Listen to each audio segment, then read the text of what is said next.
नमस्कार दोस्तों, बहुत बहुत स्वागत है आपका अपने चैनल एकलव्य स्टडी पॉइंट पे।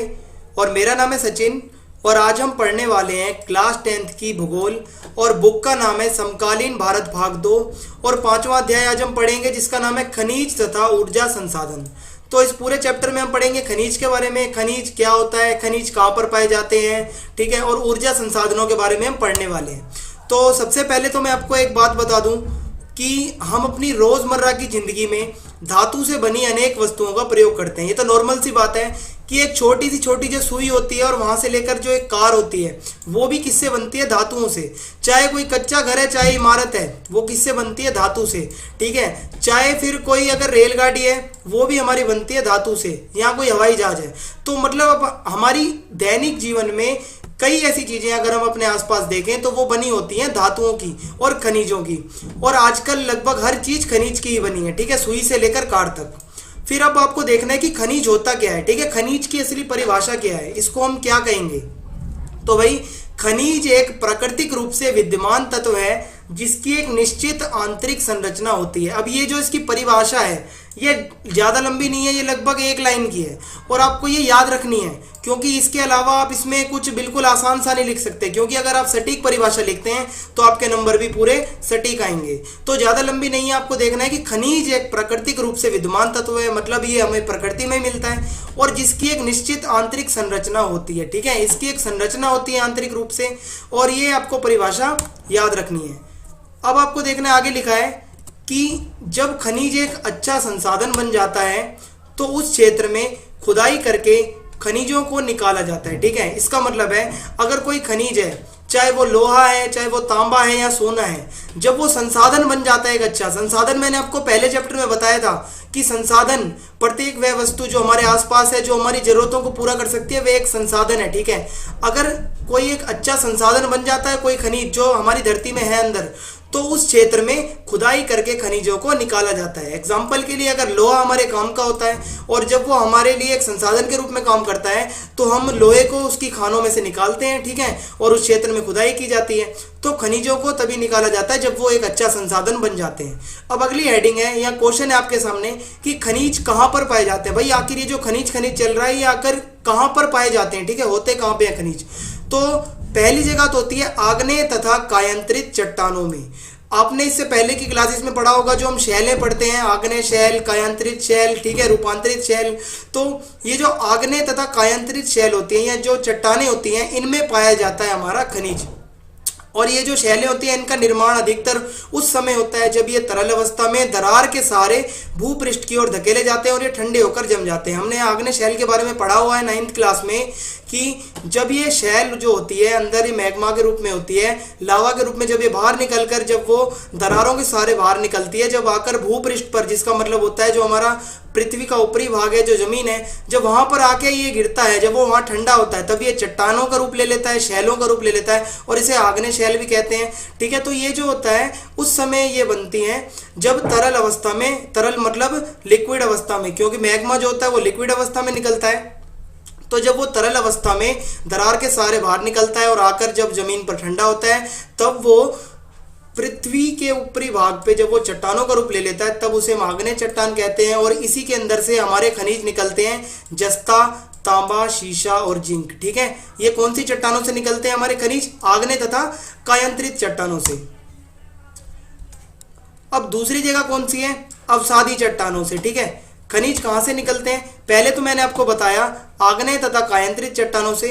अब दूसरा पॉइंट है अवसादी चट्टानों में। अवसादी चट्टानों में भी खनिज पाए जाते हैं कि जब किसी भौतिक या रासायनिक प्रक्रिया द्वारा चट्टान टूटने लगती है, मतलब किसी भी कारण जब कोई चट्टान टूटती है, ठीक है, तब उसमें उपस्थित खनिज अयस्क के रूप में रह जाता है, जिसे हम दोबारा अलग खनिज करके हम उसमें से खनिज निकाल देते हैं। इसका मतलब है कि जब कोई चट्टान टूटती है, मान लो ये चट्टान है, कोई भी अगर ऐसी प्रक्रिया होती है जिससे वो चट्टान टूटती है, जब वो अलग हो जाती है, तो जो उसका भाग होता है उसमें से, तब उसमें से हम जो खनिज होता है उसके अंदर वो अयस्क के रूप में रह जाता है, ठीक है। जब वो टूटेगी तो वो अयस्क के रूप में पूरा कच्चा होता है उसके अंदर खनिज, और उसको फिर क्या करना पड़ता है? अयस्क अलग करना पड़ता है और खनिज अलग करना पड़ता है हमें। जैसे लोहा होता है हमें शुद्ध रूप में नहीं मिलता, ठीक है, लोहे की चट्टानें मिलती हैं जिसमें कुछ कुछ भाग होते हैं लोहे के, ठीक है, ये मैंने आपको पहले भी बता रखा है कि इसमें कुछ कुछ भाग होते हैं लोहे के, जो लोहे की चट्टान मिलती है। फिर उसमें से क्या होता है, जो अयस्क होता है उसको अलग किया जाता है, और जो हमारा मेन जो हमें लोहा चाहिए, खनिज चाहिए होता है,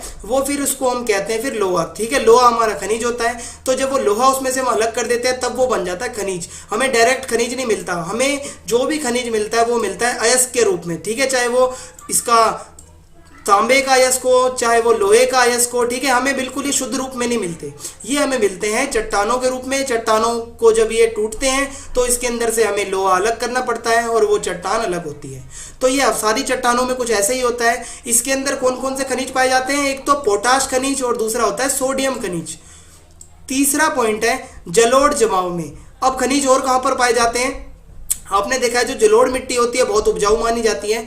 जब वो जलोढ़ मिट्टी के जो जमाव होते हैं, जो खनिज जल में घुलनशील नहीं होते, वह जलोढ़ मृदा के अंदर जलोढ़ जमाव के रूप में रह जाते हैं। इसका मतलब है कि जो कुछ खनिज ऐसे होते हैं जिन पर अगर पानी आता है ऊपर से तो वो पानी में मिल जाते हैं। ठीक है, और पानी में घुल जाते हैं। खनिज ऐसे होते हैं, चाहे वो नमक हो गया या कुछ भी हम ऐसा ले लें, तो उसमें क्या होता है वो मिल जाते हैं उस पानी के अंदर। लेकिन जो सोना होता है या जो चांदी होता है, ये कहाँ पर होते हैं, जलोढ़ मृदा के अंदर जमाव के रूप में होते हैं, जलोढ़ मृदा के अंदर।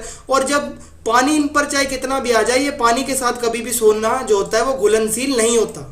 तो ऐसे में क्या होता है, ये जमाव के रूप में रह जाता है मिट्टी के अंदर में, चाहे सोना हो चाहे चांदी हो, ये दोनों के दोनों जलोढ़ मिट्टी के अंदर जमाव के रूप में रह जाते हैं। उसके बाद इनको अलग किया जाता है इस मिट्टी से। ठीक है, और इस प्रकार के निक्षेप को हम प्लेसर निक्षेप कहते हैं। जहां पर सोना और चांदी निकलता है ना, जो ये निक्षेप होते हैं जलोढ़ मृदा के, इनको हम कहते हैं प्लेसर निक्षेप। इनका ये नाम होता है। अगर आप याद करना चाहें तो इसे आप याद कर सकते हैं। अगर कोई पूछे कि सोना जो होता है वो जहां से निकलता है उस क्षेत्र को क्या कहते हैं, तो आप कह सकते हैं प्लेसर निक्षेप।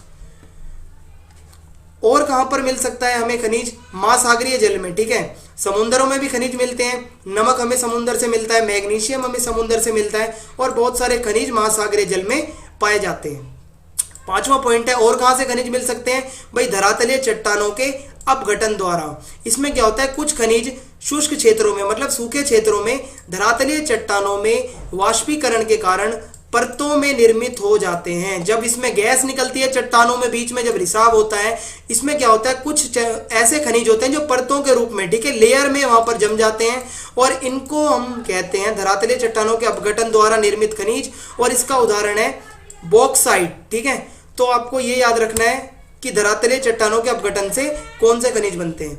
अब अगली हेडिंग है हमारे सामने खनिजों का वर्गीकरण। ठीक है, खनिजों को किन किन भागों में बांटा गया है, हम ये देखेंगे कि खनिजों को हम टोटल कितने भागों में बांटते हैं। तो सबसे पहले हमारा खनिज होता है, पहले इसे हम बांटते हैं धात्विक खनिज में, फिर इसे बांटते हैं अधात्विक खनिज में, फिर इसे हम बांटते हैं ऊर्जा खनिज में। ठीक है, तो जो धात्विक खनिज होते हैं, जो धातु से मिलकर बने होते हैं, इसके उदाहरण यहाँ पर लिखे हैं लोह धातु, जिसमें लोहे के अंश होते हैं, जैसे लोह अयस्क, मैग्नीज, निकल और कोबाल्ट।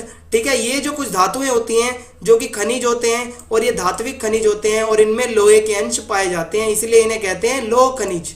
फिर दूसरे होते हैं अलोह खनिज, जिनमें लोहे के अंश नहीं पाए जाते, जैसे तांबा, सीसा, जस्ता और बॉक्साइट। ये ऐसे कुछ खनिज होते हैं जो धात्विक तो होते हैं लेकिन इसमें लोहे के अंश नहीं पाए जाते, इसलिए इन्हें कहते हैं अलोह खनिज। फिर उसके बाद होते हैं कुछ बहुमूल्य खनिज, जिनमें लोहे के अंश नहीं पाए जाते, जैसे सोना, चांदी, प्लेटिनम। ठीक है, तो इसमें लोहे के अंश नहीं पाए जाते, इसलिए ये कुछ बहुमूल्य खनिज होते हैं। जिनमें लोहे के अंश पाए जाते हैं उन्हें हम लोह खनिज कहते हैं।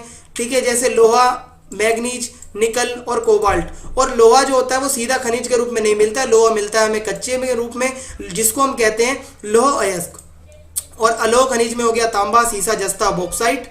अब देखते हैं कि अधात्विक खनिज कौन से होते हैं। ठीक है, धात्विक तो मैंने आपको बता दिया, जो ये लोह, अलोह और बहुमूल्य है। ठीक है, तो उसके बाद जो अधात्विक खनिज होते हैं, इसमें आ गए हमारे अभ्रक, नमक, पोटाश, सल्फर, चूना, चूना पत्थर और संगमरमर और बलुआ पत्थर। ये कुछ ऐसे खनिज होते हैं जो कि अधात्विक होते हैं। धातु क्या होता है, अगर इसको हम धातु को पीटते हैं, धातु को अगर हम इसको ठोकते हैं तो इसमें से कुछ आवाज आती है। लोहे को ठोकेंगे आवाज आएगी ना, अगर हम नमक को ठोकेंगे कोई आवाज आएगी, तो इसमें आवाज आएगी नहीं। लोहे को हम पीट कर क्या कर सकते हैं, इसको बड़ा कर सकते हैं, छोटा कर सकते हैं, इसकी शेप बदल सकते हैं, ठीक है। तो जो धात्विक खनिज होते हैं, जो धातु होती है, उसको हम ठोक कर पीट कर उसका रूप बदल सकते हैं, उसमें से आवाज आती है अगर उसमें हम कुछ भी करते हैं। लेकिन जो अधात्विक खनिज होते हैं, अगर इसको हम ठोकेंगे पीटेंगे तो इसमें से आवाज नहीं आएगी। नमक में से आवाज नहीं आती, कभी भी चूने में भी आवाज नहीं आती अगर उसको हम ठोकेंगे, ठीक है। तो ये होते हैं अधात्विक खनिज।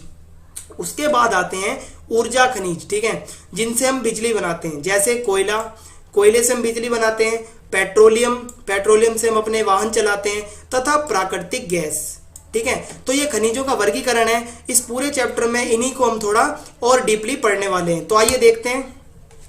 सबसे पहले हम पढ़ेंगे धात्विक खनिज के बारे में, ठीक है, जो धातु से मिलकर बने होते हैं। मैंने आपको बताया था लौह खनिज और अलोह खनिज, इन्हें दो भागों में बांटा जाता है।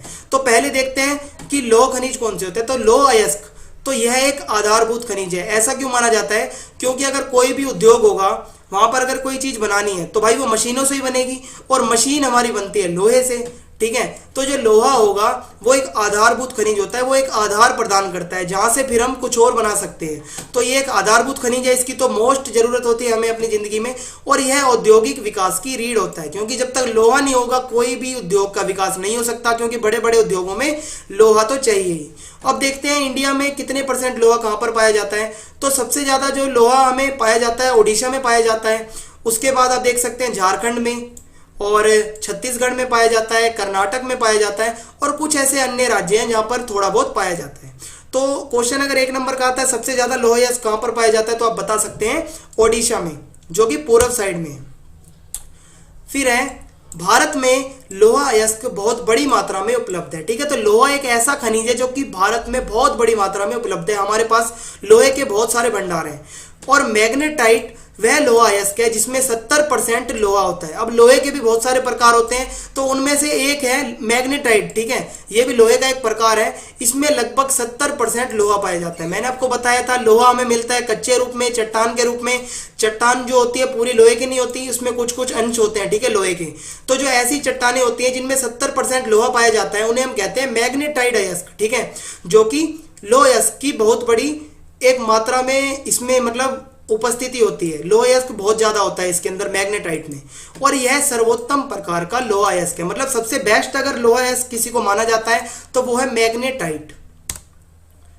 आपके सामने ये फोटो है लोहे की खान, ठीक है, यहीं से लोहा निकाला जाता है मशीनें लगा के, और जितनी भी हमारे पास टेक्नोलॉजी है उससे हम लोहे को निकालते हैं। लोहे की चट्टानें हमें मिलती है लोह अयस्क के रूप में, उसमें लोहे के भाग को अलग किया जाता है, चट्टानें अलग होती हैं, ठीक है। तो आप फोटो इसको देख सकते हैं।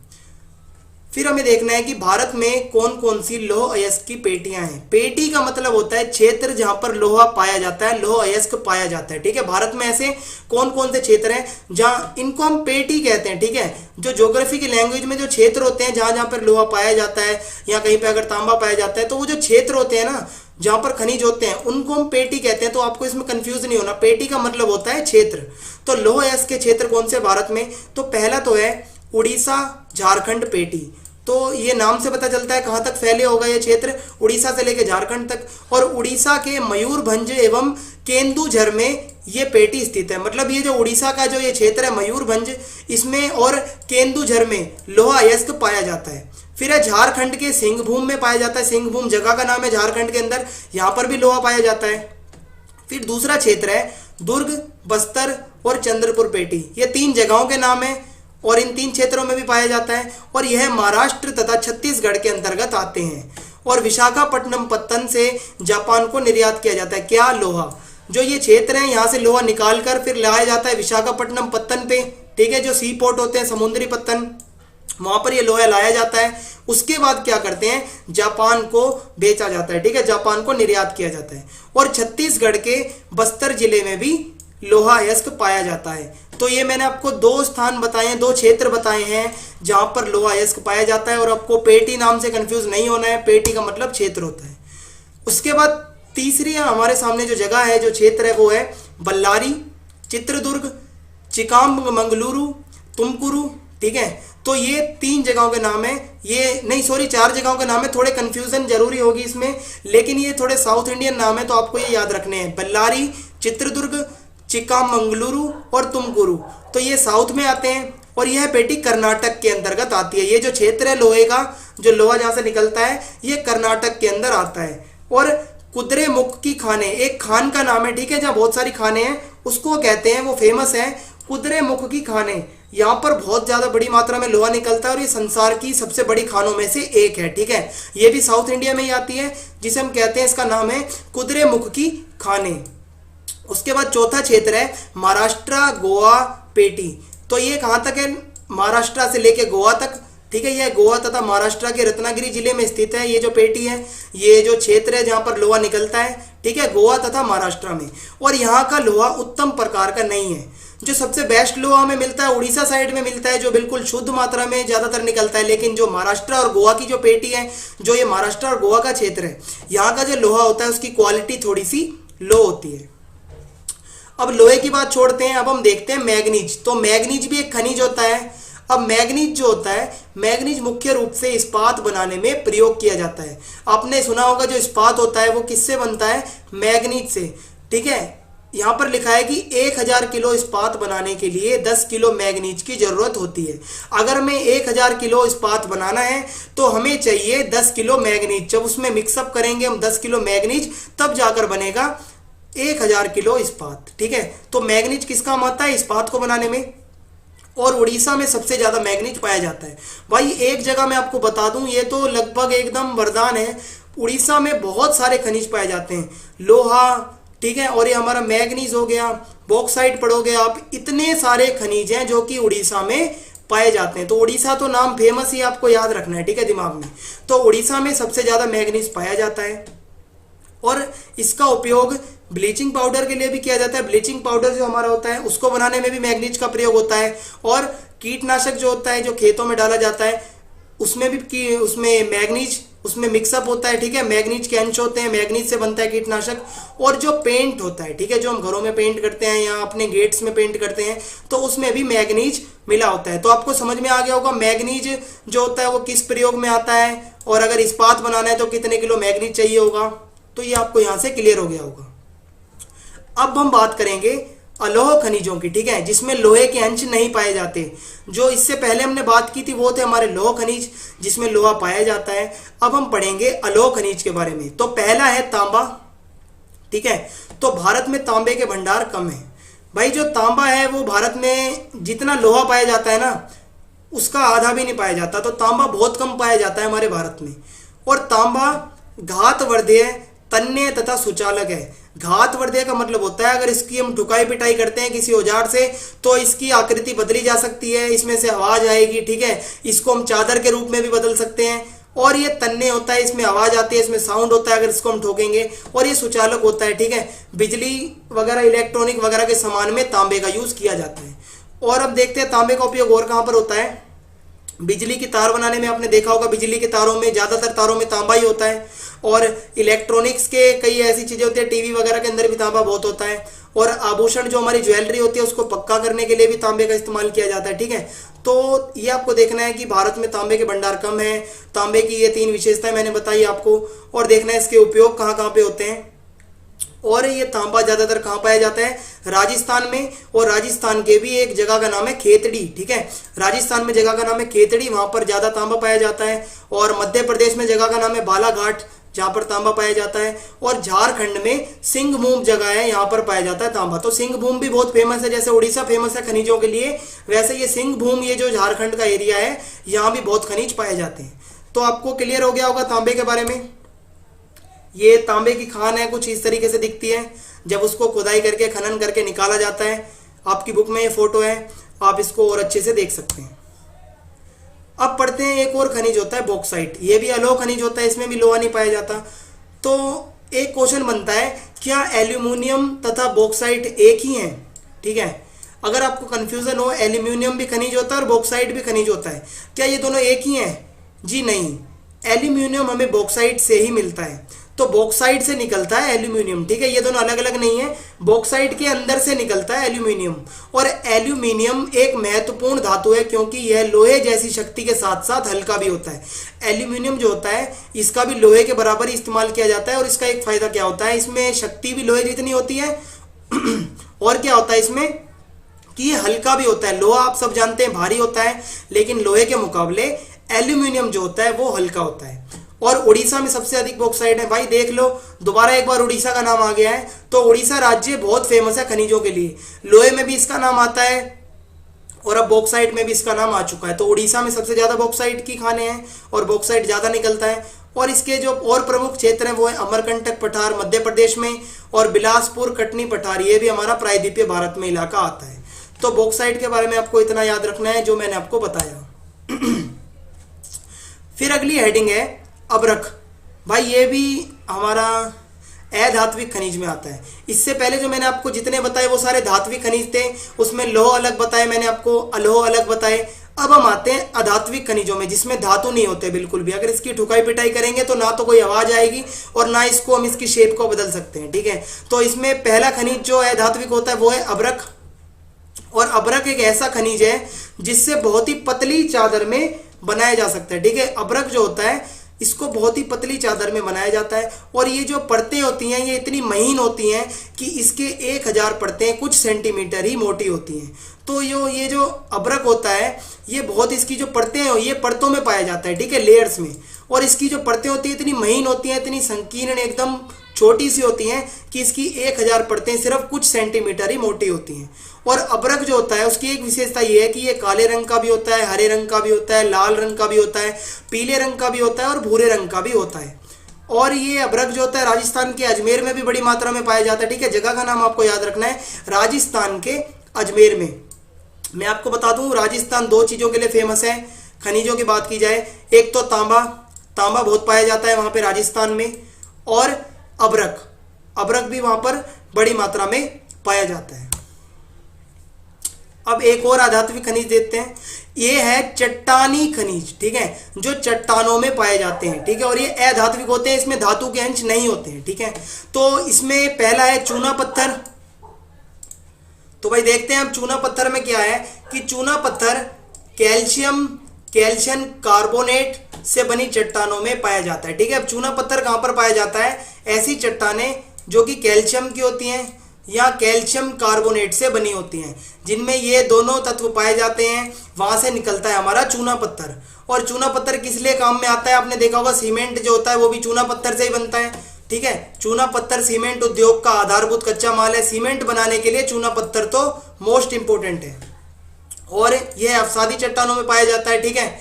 अवसादी चट्टानों के बारे में आप पढ़ चुके हैं अपनी पिछली क्लासेस में, जो कि कटाव के कारण, बहाव के कारण जो चट्टानें होती हैं, ठीक है, वो जिनके ऐसी चट्टानें होती है जिसमें कैल्शियम तथा कैल्शियम कार्बोनेट मिक्सअप होता है, ठीक है। या तो कैल्शियम से बनी होगी, ये कैल्शियम तत्व जरूर होगा ऐसी चट्टानों में, या कैल्शियम कार्बोनेट। अगर ये 2 तत्व किसी भी चट्टान में नहीं है तो वहां पर चूना पत्थर नहीं बनेगा।